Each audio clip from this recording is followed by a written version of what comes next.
నిన్నటి కలకట్టా హైకోర్టు సంచలన తీర్పు దేశాన్ని ఓ కుదుపు కుదిపింది. అంటే ఎప్పుడు కూడా ఇటువంటి తీర్పును మనం ఊహించలా. కానీ అది వాస్తవానికి చాలా లోతుగా విశ్లేషించి ఇచ్చినటువంటి తీర్పు.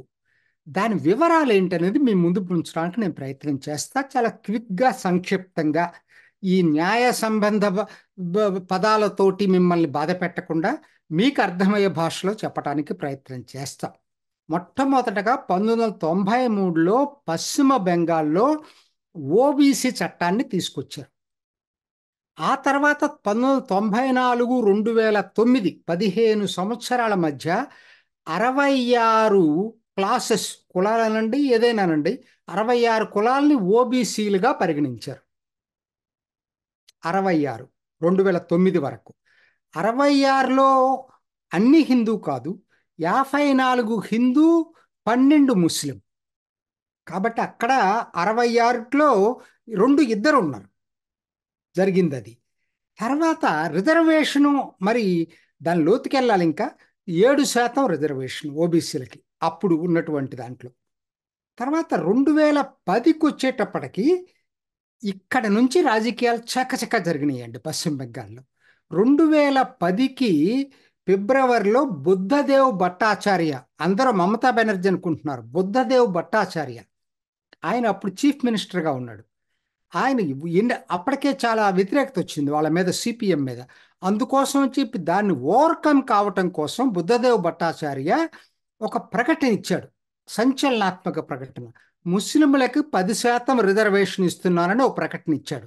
కాబట్టి ఇది మమతా బెనర్జీ కాదు, సిపిఎం పాత్ర దీంట్లో చాలా ఉంది.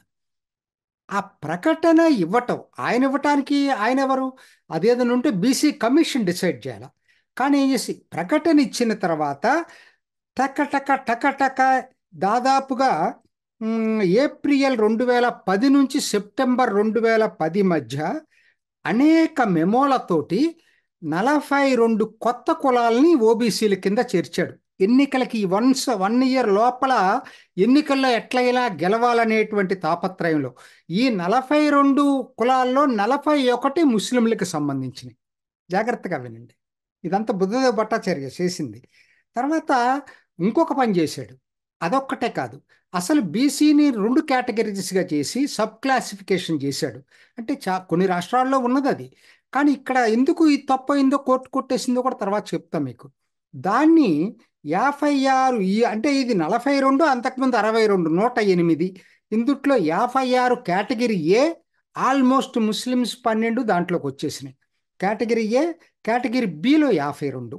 ఇదండి ఆయన మొత్తం 12 కాదు, 41, మొత్తం 53 అన్నీ దాంట్లోనే పెట్టాడు, కేటగిరీ ఏలో పెట్టాడు. సో ఇది ఇది కూడా ఎవరు తీసుకొచ్చారు, బుద్ధదేవ్ భట్టాచార్య తీసుకొచ్చాడు. దాంతోపాటుగా రిజర్వేషన్స్ 7% నుంచి 17%కి పెంచాడు. అదివరకు 7% అని చెప్పాను కదా, ఈ 10% ఎక్కడిచ్చాడు, ఏ కేటగిరీలో పెట్టాడు. 10% అంటే ముస్లిమ్స్ అందరిని ఒక చోట పెట్టి అక్కడే ఈ ఇంకో కేటగిరీ, ఈ 10% అదనంగా క్రియేట్ చేశాడు. ఇదంతా ఎవరు చేశారు, బుద్ధదేవ్ భట్టాచార్య, సిపిఎం, ముఖ్యమంత్రి. ఓడిపోతాననే భయంతో చేశాడు. ఓడిపోతానని అప్పటికే writing on the wall. Mamata Banerjee తీసుకున్న చర్యలతోటి సిపిఎం గెలవదని అందరికీ తెలిసింది. అప్పటికే నందిగ్రాము ఇవన్నీ జరిగినాయి కాబట్టి. సో ఆ తర్వాత అధికారంలోకి 2011లో అనుకున్నట్టుగానే మమతా బెనర్జీ అధికారంలోకి వచ్చింది. సరే, ఆవిడేమన్నా తక్కువ తిందా, అరే వాళ్ళేంటి, నేను అసలు ముస్లిమ్స్ ఇంకా సిపిఎం కింద ఉన్నారు, వాళ్ళని తన వైపు రాబట్టుకోవాలంటే ఏంటి మార్గం అని చెప్పి ఆవిడ మళ్ళా ఇంకొక 37 కులాల్ని, 37 కులాల్ని బీసీల కింద చేర్చింది. అందులో 35 కులాలను చేర్చింది. అందులో 34 ముస్లింలు. చూడండి, బీసీలు ఇప్పుడు అక్కడ ఉన్నటువంటి బీసీలు, వాళ్ళకి మతువాలు, వీళ్ళందరూ లెక్కలోకి రాలా వాళ్ళకి. సో కాబట్టి ఇప్పటికి ఎన్ని అయినాయండి, మొత్తం ఈ 143 ఎంత అయినాయి ఇప్పటికి. ఇంకొక చర్య చేశారు, ఆ తర్వాత ఏం చేసిందంటే 2012లో ఈ చర్య చేసినన్నిటికీ చట్టబద్ధత ఉందో లేదో అనే డౌట్ తోటి ఒక చట్టం తీసుకొచ్చారు. కొత్త చట్టం 1993లో బీసీ చట్టం ఉంటే 2012లో ఇంకొక చట్టం తీసుకొచ్చి చట్టం చాలా వినూత్నమైన చట్టం.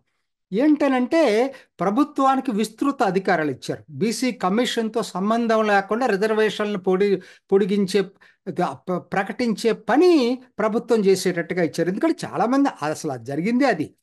సో ఇది ఒక వినూత్న ప్రక్రియ. దీంతో పాటు ఇంకొకటి అంతర్లీనంగా జరిగింది ఏంటంటే అది ఎప్పుడు బయటపడిందంటే ఇటీవల కాలంలో national commission for backward commission విచారణలో బయటపడింది. అంటే ఇంకొక 37 కులాల్ని సబ్ కేటగిరీస్లో ఈ కేటగిరీ ఏ బిల్లో చేర్చారు.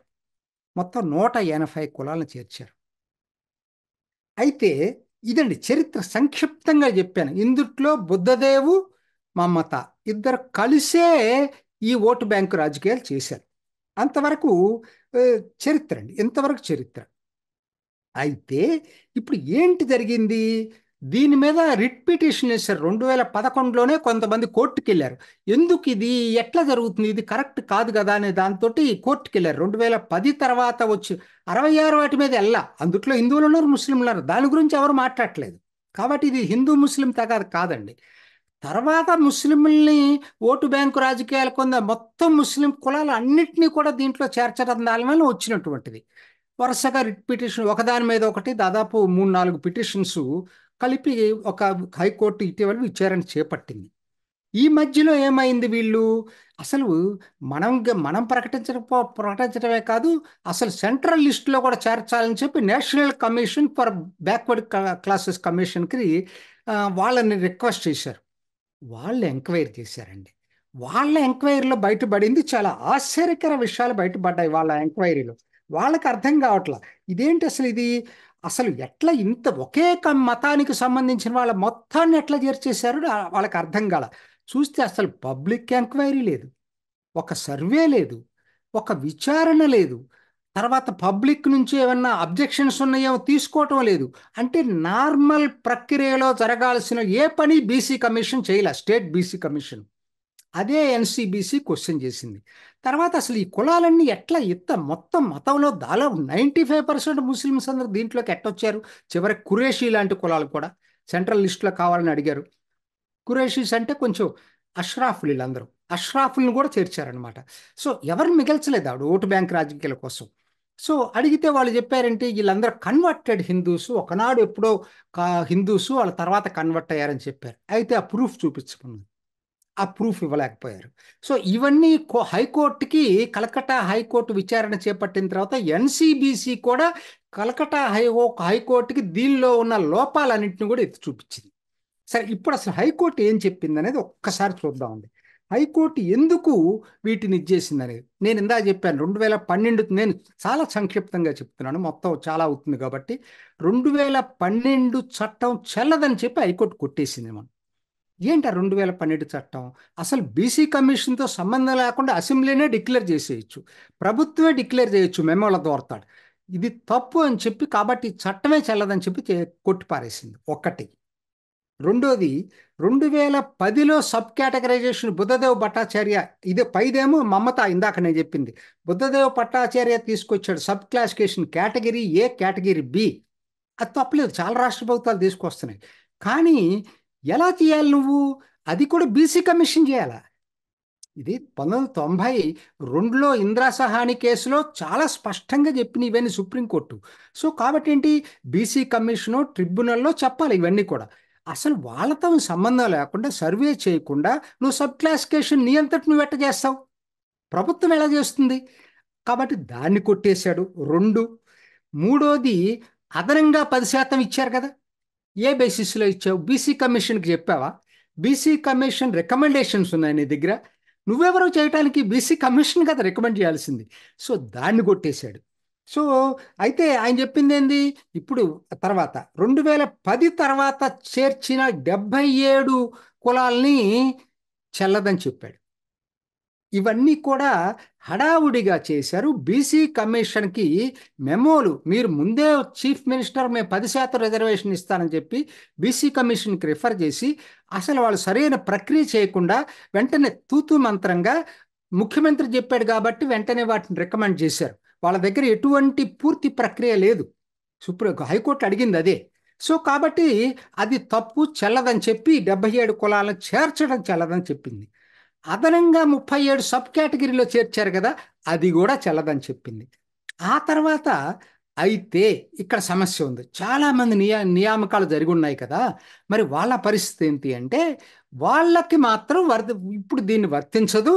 వాళ్ళు కంటిన్యూ అవుతారు, ఎందుకంటే ఎన్నో సంవత్సరాల నుంచి వాళ్ళు ఉద్యోగాలు చేస్తున్నారు కాబట్టి ఇప్పుడు వాళ్ళ జీవితాల మీద వాళ్ళ పొట్టలు కొట్టడం మాకు ఇష్టం లేదు, కాబట్టి వాళ్ళు కంటిన్యూ అవుతారని చెప్పాడు. ఒకటి.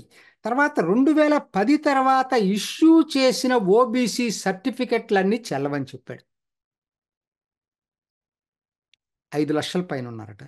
అంటే ఈ సర్టిఫికెట్ల పేరుతోటి ఈ ముస్లిమ్స్ అన్ని క్యాస్టులు చేర్చి వాడికి ప్రభుత్వమే ఒక తహసీల్దారో ఎవరో ఒకరు ఒక బీసీ సర్టిఫికెట్ ఇవ్వటం, బీసీ కమిషన్తో సంబంధం లేదు.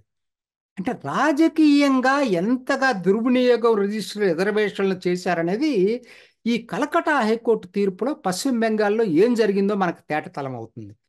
కాబట్టి అది కాబట్టి ఇవాళ ఏం చెప్పింది వాళ్ళు 17% 10% కొట్టేశారు. 7% వాళ్ళు చెప్పేది ఏంటి, పూర్వపు 66 కులాలకి రిజర్వేషను 7% ఉండేది, అది అట్లానే ఉంటుంది. దాన్ని నేను టచ్ చేయట్లేదు, దాని మీద ఎవరు ఛాలెంజ్ కూడా చేయలేదు పిటిషన్. కాబట్టి ఇవాళ అయితే అంత మాత్రాన వీళ్ళకి వ్యతిరేకం కాదు. ఏం చెప్పిందంటే కోర్టు చెప్పింది ఏంటంటే మీరు ఒక సరైన ప్రక్రియలో చేయండి. బీసీ కమిషన్ సర్వే చేయమనండి సమాజం మొత్తాన్ని కూడా, హిందువులా ముస్లింలా క్రిస్టియన్సా అది పక్కన పెట్టండి, సర్వే చేయండి. సర్వే చేసి దాన్ని పబ్లిష్ చేయండి. అబ్జెక్షన్స్ ఏముంటే ప్రజల దగ్గర నుంచి స్వీకరించండి. మొత్తం నార్మల్ ప్రక్రియ జరిపి దీన్ని మీరు బీసీ వెల్ఫేర్ డిపార్ట్మెంట్కి సబ్మిట్ చేయండి. అప్పుడు బీసీ వెల్ఫేర్ డిపార్ట్మెంట్ అసెంబ్లీలో చట్టం తీసుకురమ్మనండి. ఆ ప్రకారం చెయ్యాలి తప్పితే ఏదో రాజకీయాల కోసం, ఓటు బ్యాంకు రాజకీయాల కోసం రిజర్వేషన్లను ఉపయోగించుకోవద్దు అంటూ చివరగా ఇంకో చాలా చాలా గట్టిగా చెప్పింది ఏంటంటే అసలు ఇదంతా చూస్తుంటే ఒక మతాన్ని మొత్తాన్ని కూడా బీసీలో చేర్చాలనేటువంటి తాపత్రయం ప్రభుత్వంలో ఉన్నాళ్ళకి కనపడింది. అది తప్పది, అది రాజ్యాంగ స్ఫూర్తికే విరుద్ధం. కాబట్టి ఇది తప్పు అని చెప్పి వాళ్ళు క్లియర్గా చెప్పారు. అసలు ఎన్సిబిసి అయితే national commission for BCs submit చేసిన దాంట్లో హైకోర్టుకి అయితే అసలు పబ్లిక్కి తెలియదు వాళ్ళు చేసిన పనులు. అసలు ఒక సైంటిఫిక్ క్రైటీరియా ఫాలో కాలేదు ఈ బీసీ కమిషన్. స్టేట్ వాళ్ళ కమిషనే చెప్పింది, నేషనల్ కమిషన్. సో కాబట్టి ఏంటి, మొత్తం మీద ఇదంతా కూడా వాళ్ళు ప్రభుత్వాలు చేసినటువంటి రాజకీయ దుర్వినియోగాన్ని ఎండగట్టారు. వాళ్ళైతే పేర్లు మెన్షన్ చేయరు కాబట్టి మనకు తెలుసు. బుద్ధదేవ్ భట్టాచార్య ముందుగా, తర్వాత మమతా బెనర్జీ ఇద్దరూ కలిసి బీసీ రిజర్వేషన్లు, బీసీకి చెందినటువంటి రిజర్వేషన్లు, ఇంకా ఎన్నో కులాలు ఉన్నాయండి బీసీల్లో రిజర్వేషన్లకు నోచుకోని కులాలు బెంగాల్లో, వాళ్ళందరినీ పక్కన పెట్టి మొత్తం 30% ఉన్న ముస్లిమ్స్ అందరినీ బీసీల కింద చేర్చేశారు, అష్రాఫులతో సహా. దాన్ని హైకోర్టు తప్పెట్టి మీరు మళ్ళా కొత్త ప్రక్రియ చేపట్టిందంది. అంతేగాని కలకత్తా హైకోర్టు ఒక మతానికి వ్యతిరేకంగా తీర్పు ఇవ్వలేదు. కలకత్తా హైకోర్టు అసలు కాబట్టి ఇంకెప్పుడు ఇవ్వద్దని చెప్పలేదు. మీరు ఒక పద్ధతి పాడు లేకుండా ఇష్టం వచ్చినట్టుగా ఓటు బ్యాంకు రాజకీయాలు చేశారు, ఇది తప్పు అని చెప్పింది. ఇదండి సింపుల్ పాయింట్. చూసారు కదండి. మరి ఈ వీడియో కనుక మీకు నచ్చినట్లయితే ఒక లైక్ కొట్టేసి మీ అభిప్రాయాన్ని కూడా కామెంట్ బాక్స్లో తెలియజేస్తూ ఇలాంటి ఇంట్రెస్టింగ్ అప్డేట్స్ కోసం మా ఛానల్ని సబ్స్క్రైబ్ చేసుకోండి.